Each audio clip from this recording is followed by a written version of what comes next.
Hello, everyone.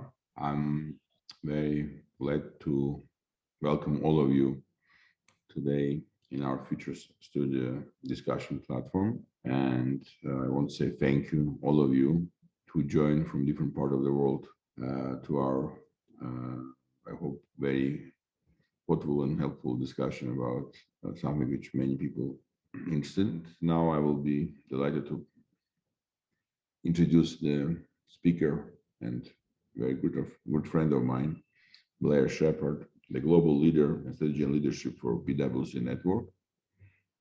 Uh, Blair Sheppard has a fantastic biography, and I'm privileged to know him already 15 years when we've been doing the first project of business school in Russia, Skolkovo. I visited so many schools, and I met Blair at the time he was CEO of Duke C, which was one of the most successful corporate education institutions in the world, which were competing with the best universities. And it was a very good example about how you can do something very unique and successful and not being in the most famous universities or most famous business schools. Later, Blair joined and made the joint business school of Duke University and the C. But after he joined PwC in 2012 as the global leader of strategy and leadership. And I think Blair facing one of the most interesting, challenging issues of today in the world about how to make transformation during this very unpredictable time, and how to make transformation across the 158 countries. I show where the PwC offices, and also how to define and develop next generation leader of PwC. He's continued professor emeritus of and dean and in the Duke University Fuqua School of Business, and of course he's been advising hundreds of the companies, and he wrote a lot of articles and books, and more than 50 books and articles. Again, I want to say personally, for me, it was a big privilege we met the first time and become close friends. And by the way, I want to say also, Blair is our board member of Business School Skolkovo many years, and I'm very thankful for his support and help to develop our school. Also, I feel like he's one of my mentors because I learned a lot from him at times, very instinctive discussions. And I found this fascinating to have a chance to talk with you, Blair. Now in a new format, I will be moderating this discussion, but I want to give you a chance to talk about what you've been doing last couple of years. And we don't have enough time, of course, for all the questions I want to ask you, but at least I hope we can touch some of them. And of course, one of the questions we can start, how you feel after you jump from education to the corporate world, and what do you feel about it? Because it was interesting decision. Of course, you've been in corporate education business, but coming back to the pure corporate, it was, I'm sure, some challenging that you've had. And it would be interesting to start maybe from this, because we'll go about your book a little bit later. So good afternoon, good evening, Ruben. And it's really good to see you, by the way, and be talking to you. So it's interesting. I mean, in some ways, PwC is like a university, right? We are a federated structure, and so territories have authority much more, something like schools in a university. We have partners which are sort of you can think of as more practical faculty, right? But they still feel pretty autonomous.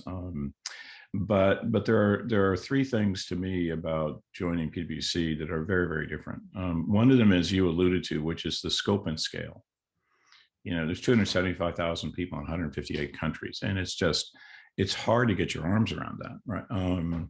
And so thinking about what does it mean to lead in that organization, what does it mean to create a strategy for an organization like that, is very different from the experience at either Fuqua or Duke C, where it's a very concentrated place, right? And that's been fun because it stretches your thinking, actually. The second is we see the issues of the world more immediately because we're in them right away, right? And so the rate of response is very different. And the other is actually, you know, I used to think that Duke University, where I was for so many years, actually had an expert on everything. I mean, it pales in comparison to PwC. I mean, it turns out that you have a problem. I know there's someone in PwC who actually understands, and so the capacity of the place is amazing, right? So I think the two answers to your question about what it's meant like it's. What I learned is there's lots of ways you can achieve you can achieve the personal goals you want, and I probably should have moved earlier a bunch of times. And the second one is the capacity to influence the world that comes from being at a place like PwC is really quite humbling. Yeah, no, I'm sure it's an amazing challenge what you faced and doing transformation and one of the best company in the world, one of the best company in the world, and at the same time understanding that transformation needs to be done anyway, despite all the Yeah. it's one of the challenges which I mean, really. And Ruben, that's hard. Getting a place to change when it's doing really, really, really well is a hard thing to do, right? But we have to. So I agree. That's a kind of an interesting intellectual and practical problem, which is kind of cool. Yeah. You wrote a lot of books, but why was this book was not the main reason why you wrote this book? Because you touching one of the most difficult questions about the global crisis, what we find facing. We talk about this 4 crises with you, but what was the main reason? What was the driver that put you saying, okay, this is the right area that we want to put time and efforts to explain and find the solutions? So Ruben, I hadn't really written formally in 20 years. I'd done a little bit of playful writing, right? But nothing, because I'd been kind of an academic leader, administrator, and then a businessman for all those years, and I didn't have time. And I never really intended to write again until maybe retirement and do something sort of silly, right? Write a novel or something. But it was the observation that the issues that we identified, the world understood, but they didn't understand how related they were to each other, nor how urgent they were. We're not moving fast enough against them. And I said, so if I believe that, we've got to get that message out. So wrote the book because I'm worried about the future for my grandkids, really. Yeah, no, I think we talk about this, and we talk about also this when you are in a perfect storm, getting answer some of the questions becoming so essential for many people that usually they don't have a time. And I would say I've also found very useful and helpful when you read this book about some of the issues that we also discussed. I mean, that was it's a perfect storm or imperfect storm, whatever we name it. We're really getting is many crises. You touching the 4 crises. Maybe you just clarify shortly what is the 4 crises and what they come together, because one of the perfect storm issues is you're getting the many crises simultaneously from different pieces, and creating much more difficult environment to find the solutions. And to your point, they're mutually reinforcing, right? I mean, the notion of a perfect storm is these storms come together, right? So when the perfect storm happened in the Atlantic Ocean, it was actually 2 major storms that met that made the storm even worse, right? That's where the origin comes from, right? And so this is a case of a trend here, a trend here, a trend here, and a secondary trend here that when you put them together, it is really, really, really worrisome, and harder to fix because there's interdependencies between the problems. Yeah, but how you see this problem can be solved? Because unfortunately, usually we know some of the good scientists doing some very good analysis about the past. They're doing some very negative or alarming predictions about the future, but they're not usually offering the solutions. Your book is very unusual. You're trying to find also solutions which you offer to the audience. I found this very important. Yeah, I mean, I think so. So there's kind of 3 steps in the solution, really. One of them is to acknowledge the problems in their full form. So if you said, why did I write the book? Part of the reason we wrote the book was in the first half, we wanted people to understand that we're talking about a lot of symptoms, but we're not talking about the problems in their deepest form. And until we recognize that, we won't fix them. The second is that we had a kind of way of managing business and society that worked brilliantly for 70 years, but we have to retool it. The problem, Ruben, in a way, is that's going to take a long time, and we don't have a long time. So the third thing is a few things we're going to have to do just really, really, really quickly and bring the rest of the challenges with us. And one of the interesting things is that COVID taught us we can do things massively and fast. If I'd given you a bet 2 years ago that the world economy would shut down overnight, you would have given me massive odds in that bet, right? And I'd have made a lot of money. Or even something like that we would switch to this way of interacting with each other, like we are talking now, as fast as we did, right? And so we can do things massively and quickly. We just have to focus and do it. So those are the three pieces. We have to, a lot of change, a few things massively and quickly, but we've got to recognize the scale of the problems first. And we actually don't. We're not paying attention to how big they are and how urgent they are. But people scared usually to recognize the problems. They're trying to hide or postpone, and they're trying to create their own illusions and myths. But what we need to do, how we can really create awareness and progress more, accepting this type of the real picture. It's very non-adaptive, right? I mean, sort of being an ostrich is a non-adaptive thing, but a lot of us are doing that, right? we're sort of saying, I don't want to see it, I don't want to see it. And so what happens is we focus on an element we think we can understand rather than the deeper issue. Had a really interesting question yesterday from a group inside PwC who had created a book club, and they read the book, right? One of the women said, I haven't read the book yet because I'm afraid I'll get really, really, really depressed in writing it, and I don't want to be, right? And so I don't want to face the issues. So, what I said to her was, so first thing is read the second half of the book because it gives you the answers to what you could do, and then go back to the first half of the book. But the second point was find the things you can control and do something about, and then leave the rest to other people, but be a really good citizen, be a demanding citizen of your country, right? And say, so go to the businesses you buy things from and say, I need you to change your behavior. Go to the countries you're a citizen of, but then do the things you can have personal control over. And there's a lot we all control ourselves. Yeah, no, it's true. It's more becoming everything depending from ourselves. But let's talk about leaders, because it's a book about the leaders, right? It's for leaders. Yeah. It's about how leaders can make the changes, and we now see new reality. The coronavirus pandemic all create absolutely new the reality, and I'm sure we'll not go back. And I think people have now more and more clear understanding. It's not that ever will be okay. Let's wait a little bit and we'll go back to the previous life.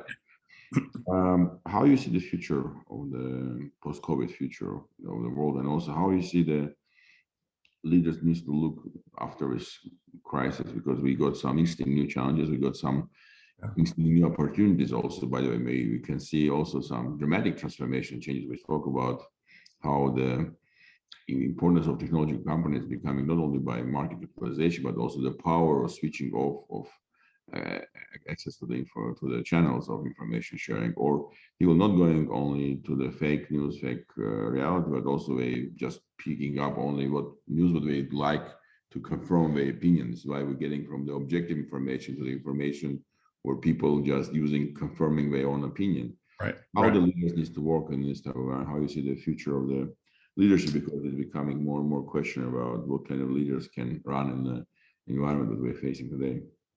So let's do them in order. I think we're actually, Ruben, at a fork in the road. I actually hate that analogy, but it's true now, unfortunately, which is we make a set of choices and life can be pretty amazing. So the technology that you're describing that actually is making it very hard to govern today, is polarizing society, and actually is asserting a level of control that actually is hard to envision, is also technology that could make the world really wonderful, right? But we have to regulate it differently, manage it differently than we do now, right? So each of the issues that I describe as a crisis, if we go to the other side of it, the world's beautiful. But we have 10 years to decide where we go, right? And the thing that COVID did was accelerate every one of the issues, made them all more urgent, right? And so I think it's a land of really great opportunity or a land of really desperate challenges, depending upon how we act, which then gets to your question of what do we need in leaders. And so, Ruben, one way to think about it is just ask everyone on this call to think about the person they most admired through COVID. And I have a hypothesis. Let me just sort of everyone get a person in mind. And here's my hypothesis, that they were humble enough to admit they didn't know the answer. And there was a lot of evidence they had to get. So they talked to epidemiologists, they talked to business people, they talked to public health officials, they talked to economists, civil society members, talked to a psychologist about what would work and wouldn't work in getting people to change behavior. And when they got all that information, they had no idea what the right answer was, because there wasn't a right answer at the time. But they knew they had to take a decision. So they had the courage to decide. Right. So they took a heroic act to decide, knowing they were going to be massively criticized. If you think about the people who acted early, they were all criticized. Right. But then they had the humility to go back and fix it because it was an imperfect answer. So humble hero, right? How many people do you know are deeply humble and heroic at the same time? Right. Then the second piece is it's a pretty technically difficult problem. Right. So how do you understand the dynamics of disease spread? How do you understand when a vaccine will work and won't work? How do you understand what it looks like to win the race against mutations? How do you understand? It's a lot of technology in it. So you actually have to be able to interpret some pretty sophisticated technological information. But understanding that without knowing how to operate inside a human system to make it work is useless, right? So if you're not technically sophisticated, you're irrelevant. If you're not human sophisticated, you're useless. And so if you think about the issue about what are we going to do about massive power moving to a very, very few platforms, that is both a technical problem and a human systems problem. And so we need leaders who are technology savvy humanists. Now, next question for you. How many people do you know have a PhD in electrical engineering and sociology, psychology, and political science? They don't. So you have nerds and you have humanists, right? We actually need to put the two together. So the key point that we make in the book, and I'm more and more persuaded as I watch the leaders who are emerging today, is that our great leaders are going to have to navigate being good at things that feel somewhat contradictory. And so they're going to have to mitigate their weaknesses in a way that we never did before. There's a really good book out called Range that asks the question, why is Roger Federer the greatest tennis player of the last few decades, right? And the answer is he's bad at nothing. So the people who played, might have a way better backhand or a better serve, but if he could get them at the net, he could beat them. If he could play a drop shot game, he could beat them, right? And where they kept his nemesis kept running around to hit his backhand, right? And so in today's world, a world of specialists and technology advance, we need people who can actually touch things that are on both sides of some very difficult problems. And that's a different kind of leader.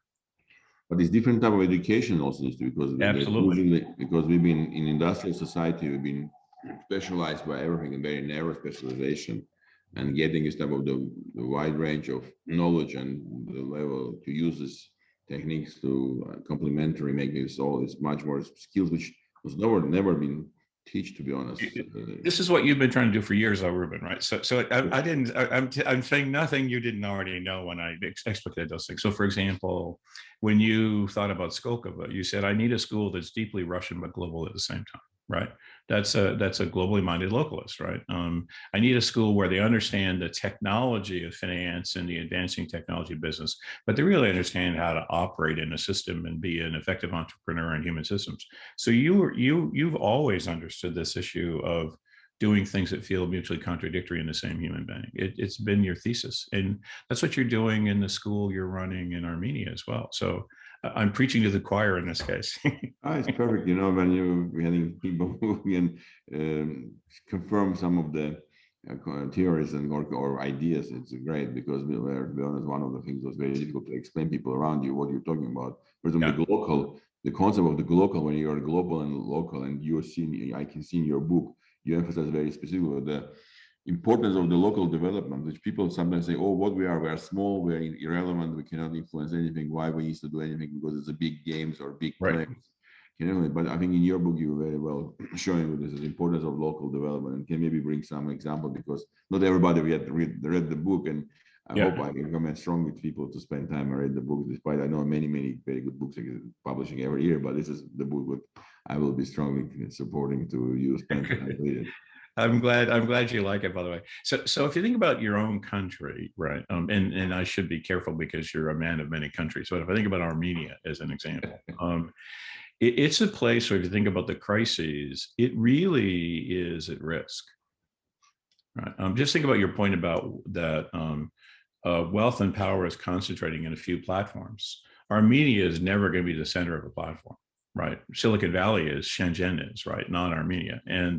And if you think about the other factors, so what occurs is locales are being increasingly harmed to the benefit of very few other locales, right? So in Russia, Moscow and St. Petersburg are doing really, really, really well. The rest of the country, not so much, right? In the US, the coasts are doing well, the center not so well. In the UK, London.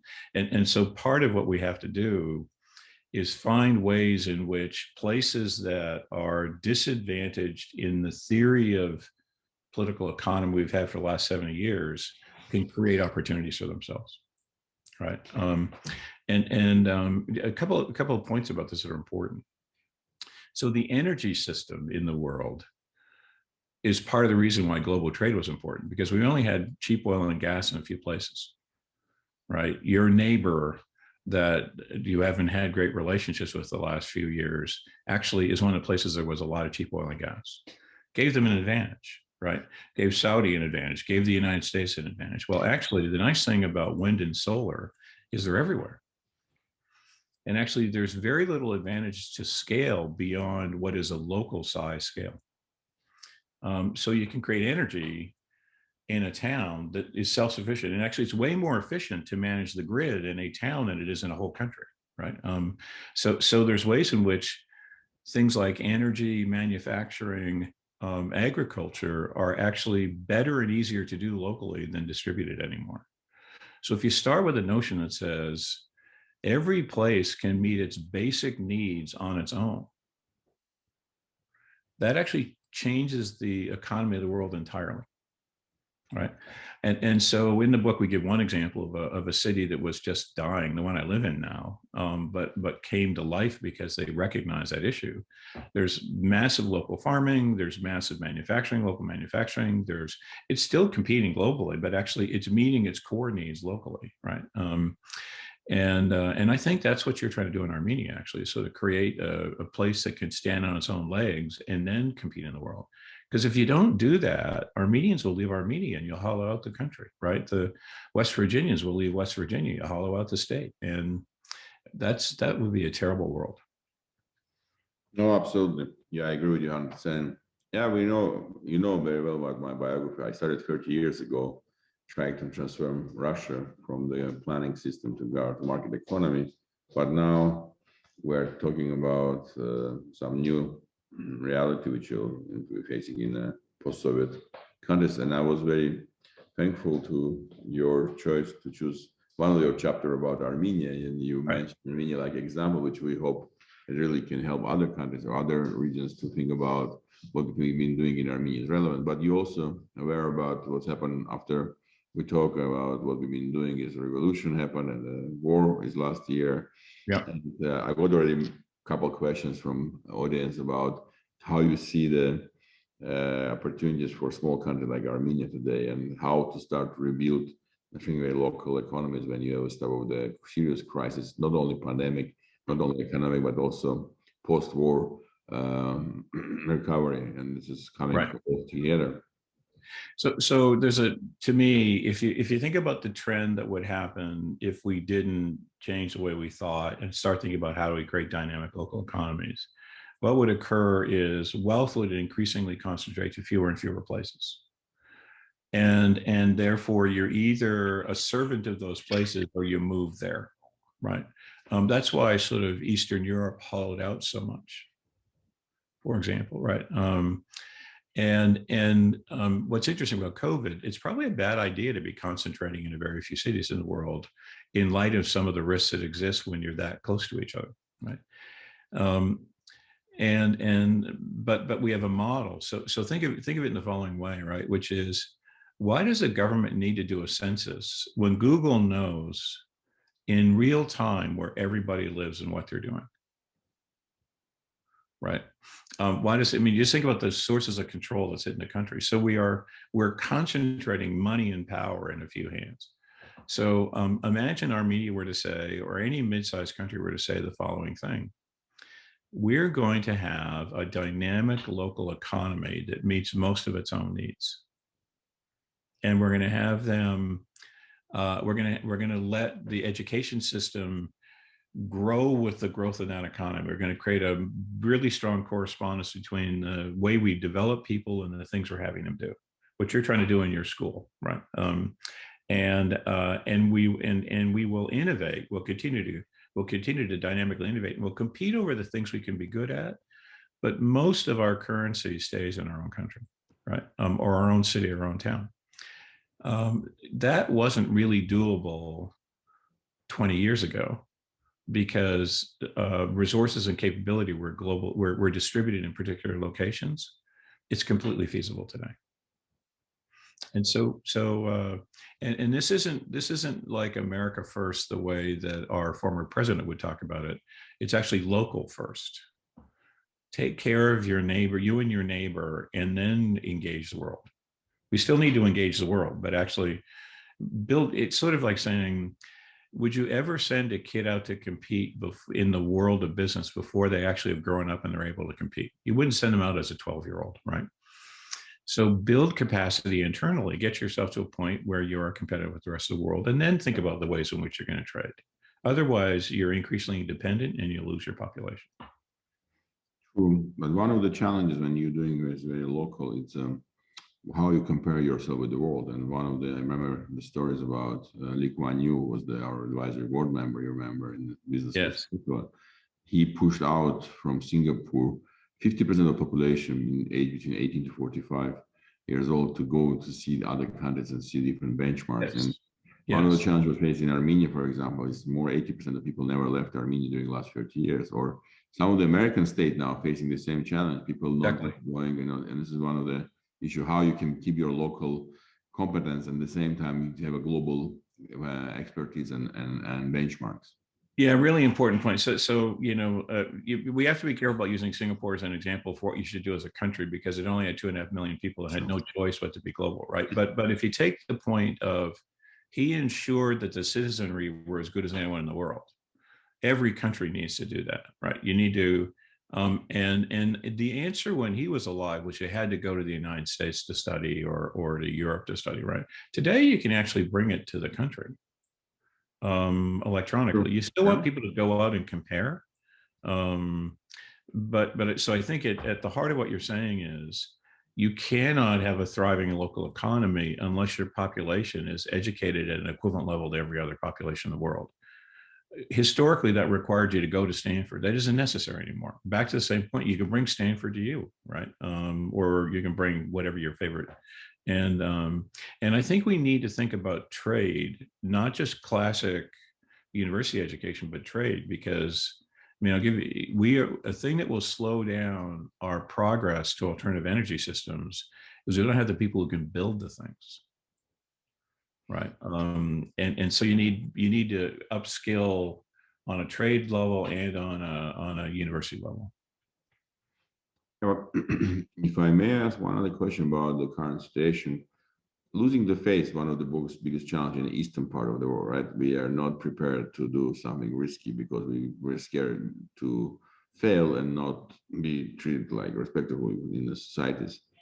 Right. But without this type of attitude, you cannot be successful in my view. What needs to be done to develop this more risk-taking position of the people, the society, especially like Eastern society, like Armenia and more? It's a really good question. I mean, in a sense, what I'm proposing feels radical, actually, right? But and so why would I take the risk? I think the thing you have to recognize is what happens if you don't do anything. So let me go back to the COVID example, right? The people who are really good leaders recognize they had no choice but to act. And so part of the reason we're so dark in the first half of the book, Ruben, is we're trying to get people to realize if you don't act, you won't like the world you live in, right? And so if you face the alternative, it will force you to adapt. The second one is the nice thing about sort of trying to adapt locally is it's more under your control. So if you think about, Armenia chooses, let's imagine Yerevan decided it wanted to be Barcelona by selling to the rest of the world. The number of factors that are outside your control and succeeding in that are huge. But imagine you said we want to create a thriving local economy. It's all under your control. And so it's not as risky to do what I'm describing as it is to do the alternative. Feels it is, but it's not. Yeah, no, you're right. It's explaining and explaining and explaining. I mean, communication. Exactly. Yeah. I want to touch one other area of the things which is not usual in our part of the world. It's the women role, because I think the leadership is interestingly heavily dominated by men. Yes.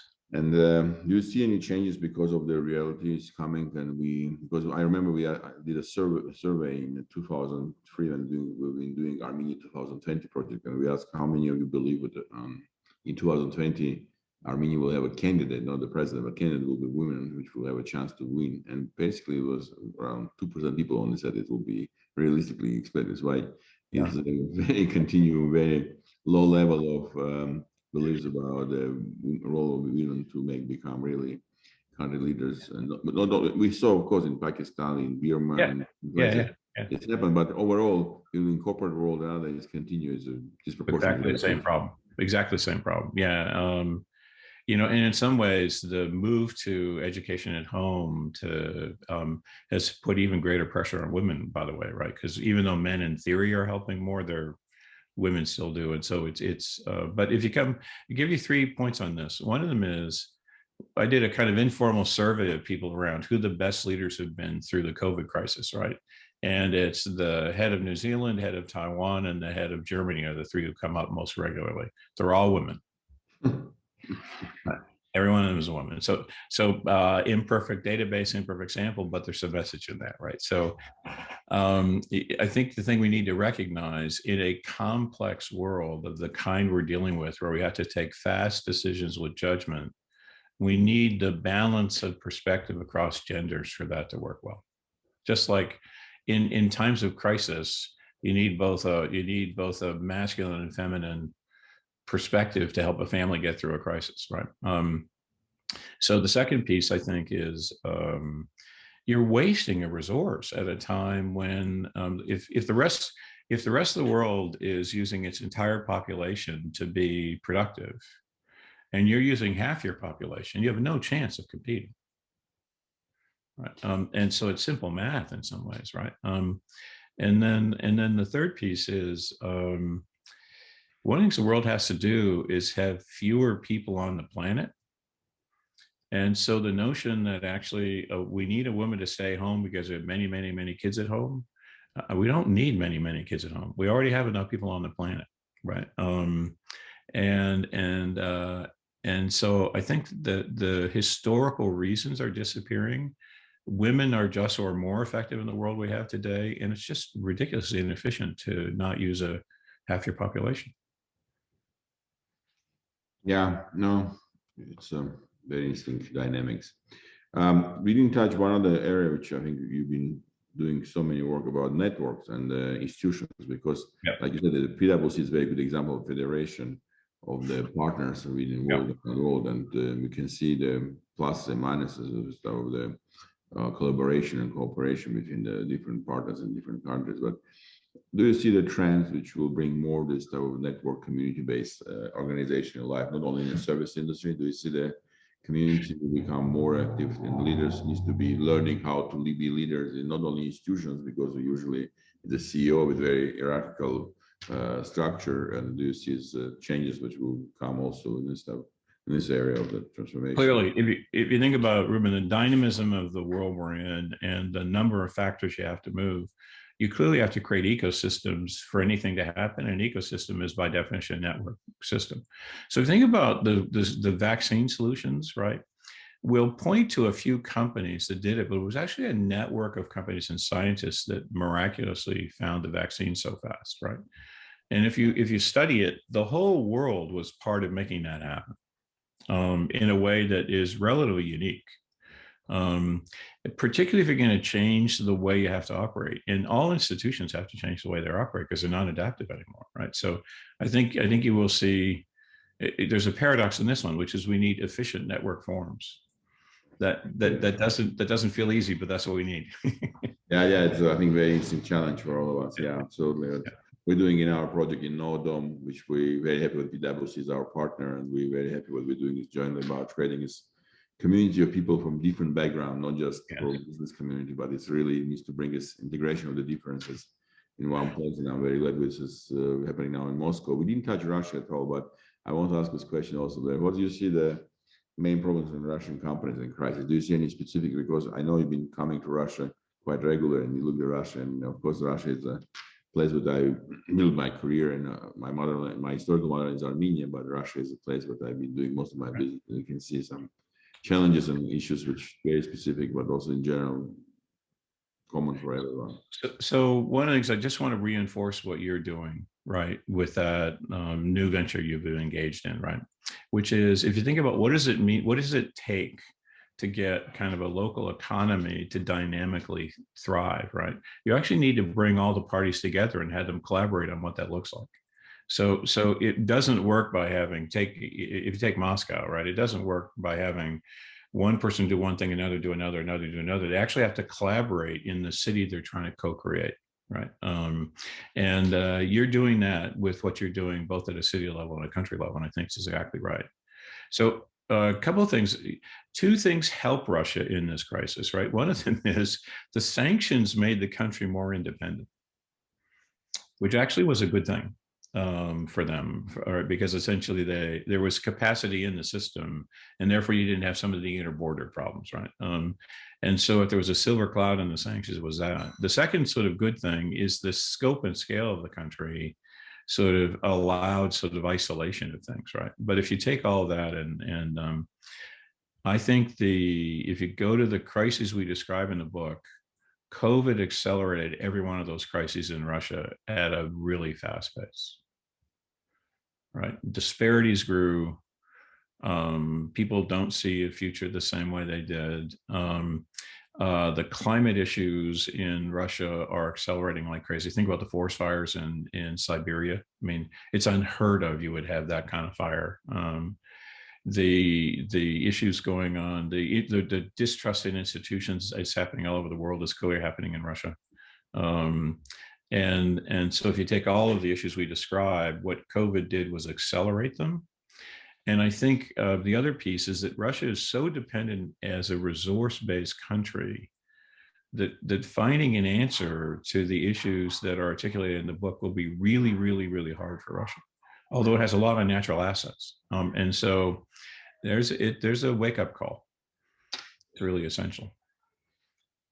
Unfortunately, time is running so quickly, but I got one of the very interesting questions from one of the audience listening to our conversation. What about transparency? Because it's becoming, we've been with big hype about blockchain, but overall, you see this trend to become more transparent worldwide? Yeah, I think it's both a good thing and a bad thing, though, right? So we clearly have to be more transparent than ever, right? We have to be more transparent. The danger, though, is you don't want to be transparent unless you're actually doing something about it, right? So we're arguing in PwC that every company in the world needs to be much more transparent about the things that are material for that firm in the kinds of issues we describe in the book, right? But if you're going to be transparent, you better be acting on it, because we're going to keep score from now on, right? And so we need transparency to build trust, but actually, if you don't act on the findings, you'll destroy trust really, really fast. And so it's part of the answer, but not the only answer, right?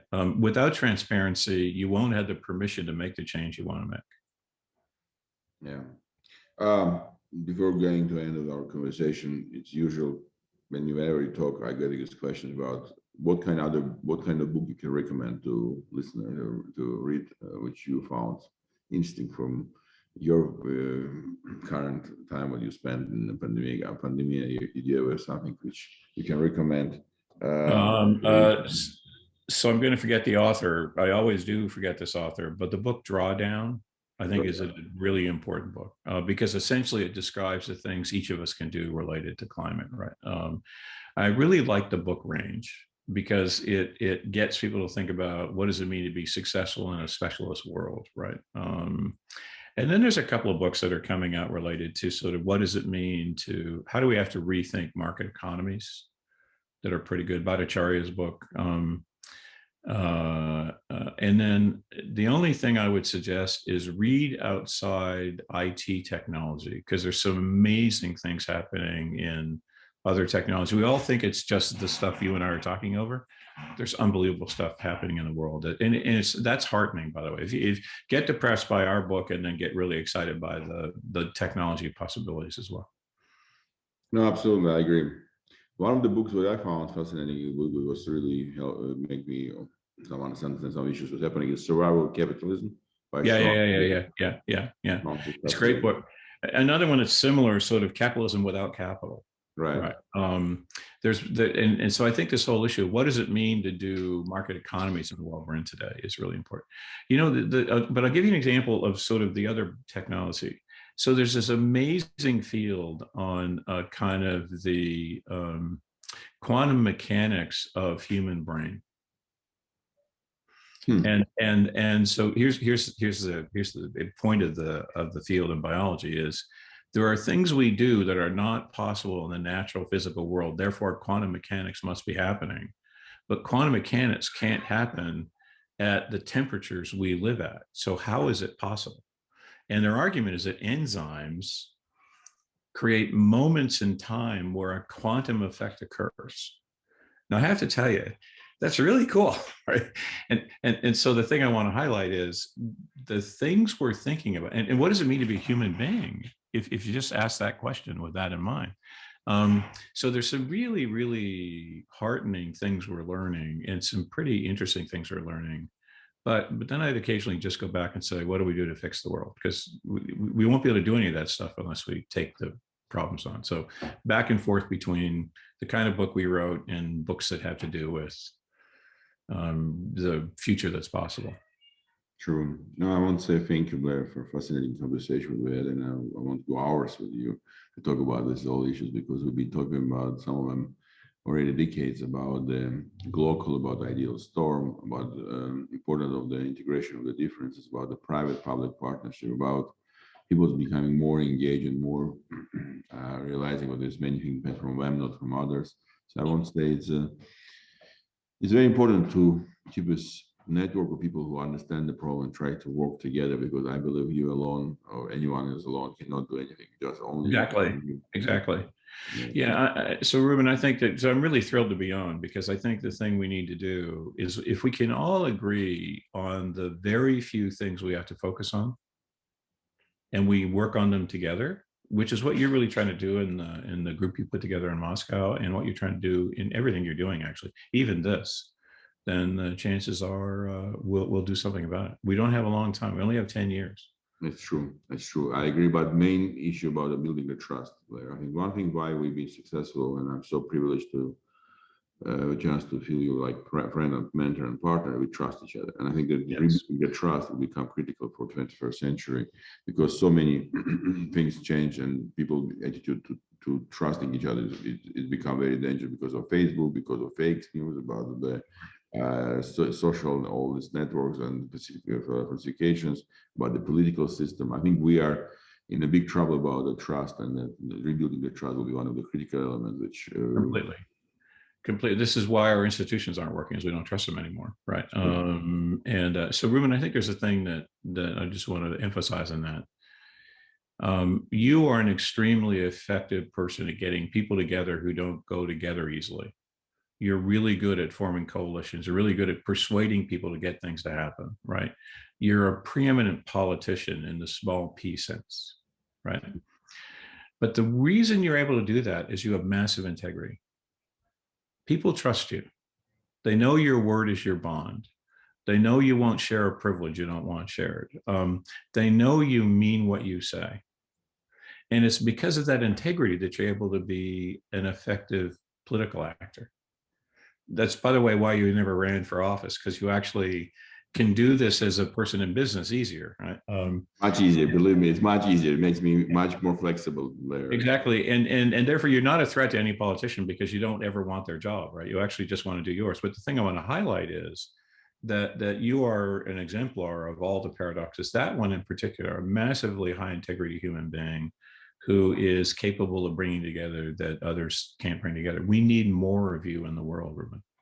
Yeah, I name it as translator. I always said Armenia is a very interesting example. We have a border of 4 civilizations with the Shia, Sunni, European, and Russian Orthodox. And I said one of the uniqueness of Armenia, we knew how to build the bridges and how to operate in very different environments. I hope Exactly. we can share this experience with other nations, with other people, and this is like advantage for our own development. But I think it's, you're right, as a translator, whatever we name it, or communicator, or the integrator, is becoming key professional skills which people need to develop. And I'm thankful for your nice words about me, but Blair, thank you very much for your time with sharing your thoughts. So again, for introducing your book. I was privileged to reading one of the first readers I was when I read it. It was great. It was fun. It's very important, and wish success. By the way, people hope we get it.